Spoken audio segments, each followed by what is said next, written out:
शादी की पहली रात मैं दुल्हन बने बैठी हुई अपने पति का इंतज़ार कर रही थी। तभी मेरी सास रोते हुए आई और कहने लगी, तू विधवा हो गई, तेरा पति मर गया है। ये सुनकर तो मैं रोने लगी। मेरी तो पूरी दुनिया ही उजड़ गई थी, लेकिन कर भी क्या सकती थी। पति का अंतिम संस्कार होने के बाद भी बिना पति के मुझे ससुराल में ही रहना पड़ा, क्योंकि मायके में भी मेरा कोई ठिकाना नहीं था। माँ सौतेली थी, लेकिन ससुराल में रहे अभी कुछ ही दिन गुजरे थे कि अचानक मैं प्रेग्नेंट हो गई। आखिर कैसे? मेरी प्रेगनेंसी की खबर सुनकर सभी हक्का बक्का रह गए और मुझे खरी खोटी सुनाने लगे। सभी ने इस बच्चे को गिराने को कहा। मेरी सास इस बात के लिए राज़ी हो गई, लेकिन उन्हें यह जानना था कि आखिर यह बच्चा किसका है।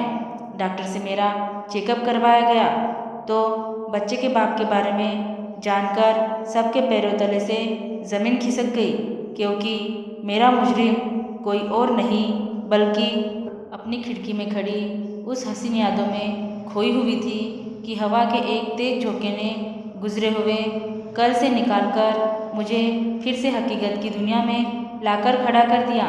नौकरों की तरह घर का सारा काम निपटने के बाद मैं अपने कमरे में सोने आई थी। उस उम्र में जब लड़कियां अपने लिए नए ख्वाब बुनती हैं, अपने नई जिंदगी की शुरुआत के बारे में सोचती हैं, पर मैं भगवान से अपने लिए सिर्फ सब्र मांगती थी, क्योंकि इतनी सी उम्र में मैं विधवा जो हो गई थी, मुझे इतनी बड़ी सज़ा मिली थी। अभी मैं इन्हीं सोचों में गुम थी कि अचानक मेरे दरवाजे पर दस्तक हुई। दरवाज़ा खुला तो मेरे सामने मेरे ससुर अपने हाथ में गर्म दूध का गिलास लेकर खड़े थे। मैंने कहा, आप मेरी इतनी फिक्र क्यों करते हैं? मैं ठीक हूँ। उन्होंने कहा, नहीं, ये तुम्हारे लिए बहुत ज़रूरी है, इसे तुम तुरंत पी लो। मैंने हिचकिचाते हुए उनके हाथ से दूध का गिलास लेकर पी लिया था। मुझे उनकी इस हमदर्दी से बहुत डर लगता था। पता नहीं ये हमदर्दी क्या रंग दिखाने वाली थी। मुझे बिल्कुल भी पता नहीं था कि वह मेरे साथ इतनी हमदर्दी क्यों दिखाते हैं। एक तरफ इस घर का माहौल और दूसरी तरफ यह सब कुछ, यह सोचते ही मैं बेचैन हो जाती थी और फिर गहरी नींद में सो जाती। इतने अजीब माहौल में मुझे उनकी हमदर्दी खटकती तो बहुत थी, लेकिन मैं समझ नहीं पा रही थी कि मैं इसको क्या नाम दूँ। रात में गहरी नींद सोने के बाद सुबह मेरी आँख खुली और मैं फिर से हर रोज़ की तरह घर के कामों में लग गई। घर के सारे कामों की जिम्मेदारियाँ मेरे सर पर थी। मेरी सास और ननद मुझे सुकून का एक लम्हा भी गुजारने नहीं देती थी। दुनिया का कौन सा जुल्म था जो वो मुझ पर नहीं करती। वो दोनों कभी मुझे पूरे पूरे दिन भूखे रखती तो कभी तरह तरह के काम करने को देती। वो दोनों मुझे टॉर्चर करने में कोई भी कमी नहीं छोड़ती, और वो मुझे क्यों ना टॉर्चर करती। उनकी ज़िंदगी का सबसे बड़ा दुख तो मैंने ही उन्हें दिया था। मेरे मनुष्य कदम पड़ते ही उनका जवान बेटा जो मर गया था, सब कुछ मेरी वजह से उनसे छीन चुका था। उसके बाद यह सब तो होना ही था। मैं कर भी क्या सकती थी। मजबूरन मुझे यह सब कुछ बर्दाश्त करना पड़ रहा था। सास की मर्जी के बगैर मुझे कुछ खाने की इजाज़त भी नहीं थी, और मुझे आज बहुत तेज भूख लगी थी। जब भूख बर्दाश्त नहीं हुई तो मैंने सोचा थोड़ी देर सो जाती हूँ, शायद सुकून मिल जाए। अभी बेड पर लेटी हुई थी कि मेरी आँख लग गई। शाम के खाने की देर हो गई थी। मैं हड़बड़ाकर उठी और बाहर आई। मेरी सास और ननद मुझ पर गालियाँ बरसाने लगी। मेरी ननद तो मुझे मारने पीटने भी लगी। मैं हाथ जोड़कर उनसे माफ़ी मांगने लगी, लेकिन मुझ पर उन्हें ज़रा भी रहम नहीं आया, और आखिरकार उन्होंने मुझसे आखिरी पनाह भी छीन ली। अब मेरा ठिकाना स्टोर रूम में था, जहाँ पर कबाड़ खाना भरा हुआ था। वहाँ सिर्फ इतनी जगह थी कि मैं चादर बिछाकर सो जाऊँ। अपनी किस्मत समझकर मैं सब कुछ बर्दाश्त करती जा रही थी, क्योंकि इसके अलावा कोई चारा भी तो नहीं था। मेरे दिन कुछ इसी तरह गुजर रहे थे कि अचानक मेरी तबीयत खराब हो गई और मुझे अपनी सास और ननद के साथ हॉस्पिटल जाना पड़ा। पर चेकअप के बाद तो मेरे ऊपर कयामत ही टूट पड़ी। हम सभी हक्का बक्का होकर डॉक्टर का मुंह देखने लगे। मेरी सास ने डॉक्टर से पूछा, डॉक्टर साहिबा, आप ये क्या बोल रही है? ऐसा कैसे हो सकता है? इसके पति यानी मेरे बेटे को तो मरे हुए महीनों गुजर गए, तो फिर ये प्रेग्नेंट कैसे हो सकती है? डॉक्टर ने कहा, अब देखिए, इसमें हम क्या कर सकते हैं? हम तो वही बता रहे हैं जो रिपोर्ट में लिखा है, और इस रिपोर्ट के मुताबिक आपकी बहू प्रेग्नेंट है। डॉक्टर के मुंह से यह सब सुनकर मैं तो हैरान थी। पहले ही इनके जुल्म की शिकार थी, और यह सब होने के बाद मेरे साथ और क्या क्या होने वाला था।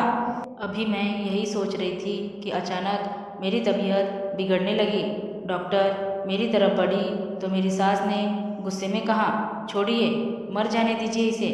ऐसी औरतों का तो समाज में जीने का कोई हक नहीं है। पता नहीं किसका पाप अपने पेट में पाल रही है। जब से ये मनुष्य हमारे घर आई है, अपनी मनुष्यत से मेरे पूरे घर को बर्बाद करके रख दी है, और अब इतना बड़ा गुनाह कर बैठी है। भगवान जाने आगे क्या होने वाला है। सास ताने पर ताने देती जा रही थी। मेरी ननद ने कहा, इस तरह रोने धोने और यहाँ तमाशा करने से कुछ नहीं होने वाला। इसे लेकर घर चलते हैं, वहाँ जाकर देखते हैं कि आगे करना क्या है। वो दोनों मुझे लेकर घर आ गए। घर का सारा काम निपटाने के बाद मैं स्टोर रूम में आराम करने चली आई। स्टोर रूम में मुझे नींद नहीं आ रही थी। तभी अचानक मेरे दरवाजे पर दस्तक हुई।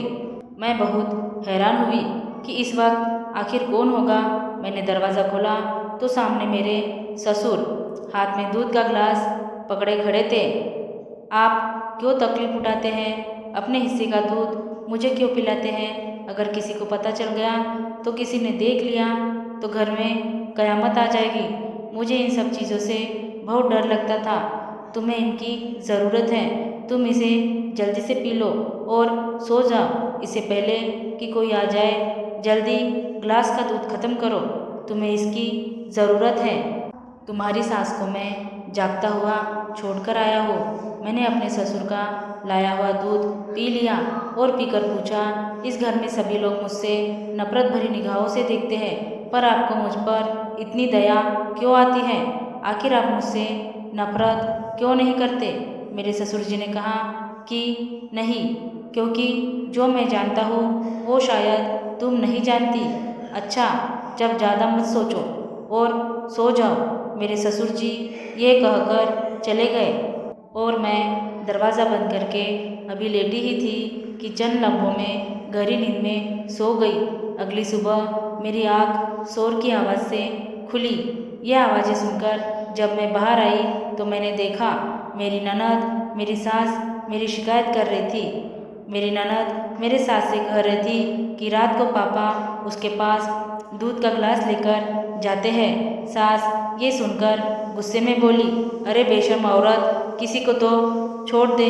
पहले मेरे बेटे को फंसाया और उसे मुझसे छीन लिया, और अब मेरे पति के पीछे पड़ी है। अरे कुछ तो शर्म कर, वो तेरे पिता समान है। मैं लाख उन्हें यकीन दिलाने की कोशिश कर रही थी, इसमें मेरा कोई कसूर नहीं है, लेकिन यहाँ पर तो मेरा कोई यकीन करने वाला नहीं था। जो मुझ पर भरोसा कर सकता था, वह तो मुझे इस जालिम दुनिया में अकेला छोड़कर चला गया। अब तो यह सब होने के बाद इस तरह के ताने अब हर रोज़ का हो गया था। मुझे रात से ही बुखार था। घर का सारा काम करने के बाद छत में मैं कपड़ा फैलाने गई तो चकरा कर बेहोश हो गई। किसी तरह मुझे होश आया तो मैं फिर से अपने रूटीन में आ गई। किसी ने एक बार भी नहीं पूछा कि तुम्हें हुआ क्या था। मेरी और अरविंद की शादी लव मैरिज थी। मैं गरीब परिवार से थी और अरविंद खाते पीते अमीर परिवार के इकलौते वारिस थे। अरविंद के घर मेरा रिश्ता होना मुमकिन नहीं था, क्योंकि अरविंद के घर वाले अरविंद की शादी मुझसे नहीं करवाना चाहते थे। उन्होंने अरविंद के लिए दूसरी लड़की पसंद कर ली थी, लेकिन अरविंद की जिद के आगे उन लोगों ने हार मान ली। अरविंद की मोहब्बत ने नामुमकिन को मुमकिन कर दिखाया, और कुछ दिन बाद मेरी और अरविंद की शादी हो गई। मैं दुल्हन बन सुहाग की सेज पर बैठी हुई अरविंद का इंतज़ार कर रही थी। मुझे आज बहुत खुशी थी क्योंकि मेरी शादी ऐसे इंसान से हुई थी जो मुझसे बेइंतहा प्यार करता था। पर मुझे अरविंद का इंतज़ार करते करते कई घंटे हो गए और अरविंद कमरे में नहीं आए। बैठे बैठे मेरी कमर भी अकड़ने लगी थी। तभी अचानक दरवाजे पर दस्तक हुई। मेरी सास रोते हुए कमरे में आई और मुझे मारने लगी। वो रोते रोते कह रही थी, खा गई मेरे बेटे को, डायन, मर गया मेरा बेटा, तू मनुष्य है। अचानक अपनी सास के मुंह से यह सब सुनकर मैं खुद ही बहुत हैरान थी कि यह कैसे मुमकिन है। अभी तो दुनिया बसी ही नहीं थी कि उजड़ गई। सब सोचते सोचते ना जाने कब मैं बेहोश होकर गिर गई और जब होश आया तो मेरा सब कुछ लूट चुका था। लोगों से पता चला अरविंद मेरे कमरे में आने के लिए ऊपर सीढ़ियाँ चढ़ रहे थे। तभी उन्हें अचानक चक्कर आया और वो सीढ़ियों से गिर गए और उनके सर पर गहरी चोट लगने की वजह से अचानक मौके पर ही उनकी मौत हो गई। मैं सोचने लगी कि ये कैसे मुमकिन है, इतनी मामूली चोट पर कोई कैसे मर सकता है। पर अब तो जो होना था वो हो गया था। मेरा सब कुछ लूट चुका था और पति का अंतिम संस्कार होने के बाद भी मजबूरन मुझे ससुराल में ही रहना पड़ा। और उसके बाद क्या था, एक विधवा और अकेली औरत कहीं भी सुरक्षित नहीं रहती और मेरे साथ भी वही होने लगा। और आज ऐसा दिन आया कि मैं पेट से हो गई। पर कैसे, आखिर कौन मेरे साथ यह सब कर रहा था। जिस गांव में मेरा ससुराल था वहाँ पर हर फैसला पंचायत करती थी और मेरे साथ भी यही होना था। मेरी प्रेगनेंसी की खबर हर तरफ आग की तरह फैल रही थी। जो भी सुनता हैरान रह जाता कि बिना पति के आखिर प्रेग्नेंट कैसे हो गई, कसूर किसका था मुझे नहीं पता, पर सभी मुझे ही कसूरवार समझते थे। घर में आने वाली औरतें अजीब अजीब नज़रों से मुझे देखती। सास और ननद ने पहले ही जीना मुश्किल कर दिया था, अब तो ऐसा हो गया था कि मरना भी मुश्किल था। और हकीकत भी यही थी कि अब तो मरना भी मुश्किल हो गया था क्योंकि मेरे प्रेगनेंसी की खबर का फैसला पंचायत में होने वाला था और मैं अच्छी तरह जानती थी कि फैसला क्या होने वाला है। लेकिन मैं यह भी जानती थी कि मैंने कोई गुनाह नहीं किया है। लेकिन इस रिपोर्ट का क्या करे जो चीख चीख कर मुझे गुनहगार साबित कर रही थी। पर मैं भगवान से रो रो कर कहती हूँ कि आप तो जानते हैं कि मैंने कोई गुनाह नहीं किया है। मैं आपके सहारे हूँ, मेरा आपके सिवा इस दुनिया में अब कोई नहीं है। अभी मैं यही सब सोच रही थी कि तभी मेरी ननद आई और कहने लगी, बेशर्म कही कि यहाँ पर आराम कर रही है, घर के काम कौन करेगा, चलो बहुत कर लिया आराम, अब घर के काम कर और अब तेरा किस्सा ख़त्म, देखना तेरे साथ क्या क्या होता है। मुझ में इतनी हिम्मत नहीं थी कि मैं घर के काम कर सकूं, लेकिन मजबूरन उठी और किचन की तरफ जाने लगी। सास तो जब से मेरे प्रेगनेंसी की खबर सुनी थी मुझसे बात भी नहीं कर रही थी। अगले दिन पंचायत में मेरा फैसला होने वाला था, पर मैं अच्छी तरीके से जानती थी कि फैसला किसके हक में होना था क्योंकि मेरे साथ तो कोई गवाह भी नहीं था। पर अगले दिन जब सभी पंचायत में आए तो यह भगवान का चमत्कार था या करिश्मा। उन लोगों के अंदर मेरे प्रति थोड़ी दया आई। उन्होंने कहा, यह अकेले ही गुनहगार नहीं होगी, आखिर इस बच्चे का बाप कौन है, उसका भी पता लगाकर सजा उसे भी मिलनी चाहिए। पर यह सब पता लगाने के लिए मेडिकल जांच होना ज़रूरी है ताकि पता चले कि इस बच्चे का बाप कौन है। उसके बाद जो जो लोग शक के दायरे में आ रहे थे सभी की मेडिकल जांच करवाई गई ताकि असल मुजरिम तक पहुंचा जा सके। फैसले का पहला हिस्सा सुनकर जहां मैं डर गई थी वहीं दूसरे हिस्से में मेरे अंदर उम्मीद की एक किरण जागी। यह सब जानने के बाद मैं अपनी सास के पास गई और रो रो कर अपनी बेगुनाही का यकीन दिलाने लगी। सास मुझ पर होने वाले फैसले पर राजी तो थी लेकिन थोड़ी परेशान भी थी क्योंकि कुछ भी था तो मैं उनके बेटे की मोहब्बत थी। ना चाहते हुए भी उन्होंने मुझे अपने गले से लगा लिया। शायद उनका दिल थोड़ा नरम हो गया था। कल मुझे मेडिकल जांच के लिए जाना था, यानी कि कल मेरे ज़िंदगी और मौत का फैसला होना था। अगले दिन मैं अपनी सास के साथ मेडिकल जांच के लिए अस्पताल आई। मुझे यकीन था कि भगवान मेरे साथ कुछ भी गलत नहीं होने देंगे। पंचायत के भी कुछ लोग हमारे साथ थे ताकि रिपोर्ट में कोई गड़बड़ी न हो। कुछ देर बाद डॉक्टर मुझे लेकर रिपोर्ट के साथ सबके सामने आई और बोली कि आपकी बहू प्रेग्नेंट तो क्या, इसे आज तक किसी मर्द ने छुआ तक नहीं है, यह तो बिल्कुल कवारी है।